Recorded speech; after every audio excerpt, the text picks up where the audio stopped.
अद दुर्गा सप्तशती पाठ 13वां अध्याय। राजा सूरत और वैश्य को देवी का वरदान। महर्षि बोले, हे राजन, इस प्रकार मैंने देवी का उत्तम महात्म्य तुम्हें श्रवण कराया। जिसने इस जगत को धारण कर रखा है वह देवी इस प्रकार के प्रभाव वाली है। वही देवी ज्ञान उत्पन्न करती है।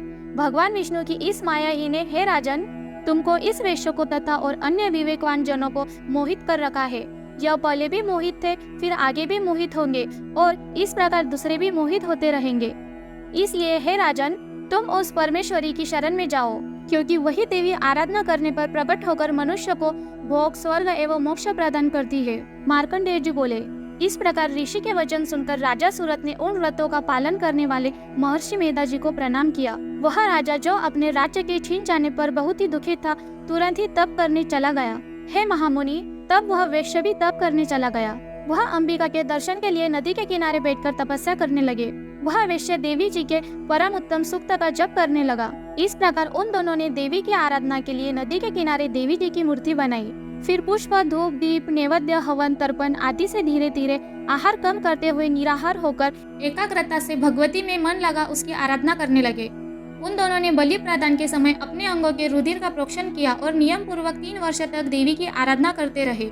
तब तो जगत को धारण करने वाली देवी ने प्रत्यक्ष होकर उन्हें दर्शन दिया और तब राजा से चंडिका देवी जी बोली, हे राजन तथा कुल नंदन वैश्य, तुम दोनों जिस फल की प्राप्ति के लिए मेरी प्रार्थना करते रहे हो वह मुझसे मांगो। मैं तुमसे प्रसन्न हूँ, मैं तुम्हें वरदान दूंगी।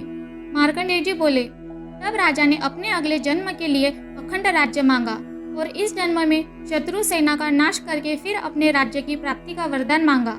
और वैश्य ने भी, जिसका चित्त संसार से खिन्न हो गया था, उस बुद्धिमान ने उस ज्ञान का वर मांगा जिसके द्वारा संसारी अहंता व ममतात्मक आसक्ति नष्ट हो जाए। देवी बोली, हे राजन, तुम शीघ्र ही अपना राज्य पाओगे एवं बिना किसी कठिनाई के तुम अपने शत्रुओं का नाश करोगे। वहीं पर तुम्हारा राज्य भी स्थिर हो जाएगा। फिर मरने के पश्चात सूर्य देव के अंश द्वारा जन्म पाकर इस पृथ्वी पर आप सार्वनिक नाम के मनु होंगे। श्रेष्ठ वैश्य, तुमने जो हमसे वर मांगा है, मैं तुझे वही वर देती हूँ। मोक्ष प्राप्ति के लिए तुम्हें ज्ञान की प्राप्ति होगी। मार्कंडेय जी बोले, इस प्रकार देवी जी ने उन्हें इच्छानुसार वर दिए। फिर उन दोनों की भक्ति पूर्वक स्तुति से प्रसन्न होकर देवी तुरंत ही अंतर्ध्यान हो गई। इस प्रकार वह क्षेत्रीय श्रेष्ठ राजा सूरत देवी के वरदान से फिर सूर्य से उत्पन्न होकर सार्वनिक नामक मनु विख्यात हुआ।